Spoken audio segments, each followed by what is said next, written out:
এটা হলো Platina engine. এটা সমস্যা ছিল, কানেক্টিং রড বেয়ারিং সব নষ্ট হয়ে গেছে। গাড়িটা ঘটার ঘটার একটা সাউন্ড দিছিল, মানে গাড়ি স্টার্ট করলে গট গট গট গট আওয়াজ দিছিল।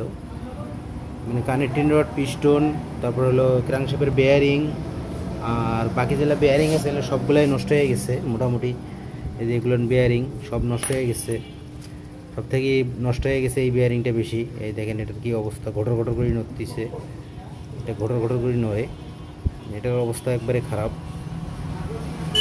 এটা ফুল ইঞ্জিনটা করা লাগতেছে, ফুল ইঞ্জিনটা করতেছি আমরা। মাল ধুয়ে মুছে সব কমপ্লিট করে নিলাম, এখন সেট আপ দেবো।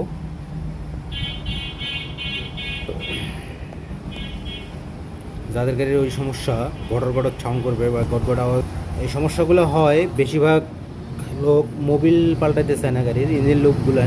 আপনারা সময় মতো ইঞ্জিন লুপগুলো চেঞ্জ করে নেবেন, তাহলে এই সমস্যাগুলো হবে না, বেয়ারিং সহজে মারি খাবে না। ইঞ্জিন লুপ না পাল্টার কারণে বেয়ারিংগুলো নষ্ট হয়ে যায়, যার কারণে গাড়ির সাউন্ডগুলো নষ্ট হয়ে যায় বা ঘট ঘট ঘট ঘট আওয়াজ দেয়।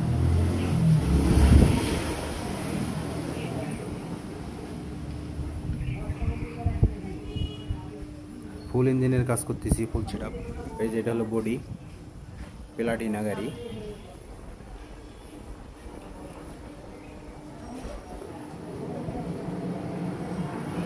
আশা করি সবারই ভালো লাগবে, সবাই ভালো থাকবেন, সুস্থ থাকবেন, সবাইকে ধন্যবাদ।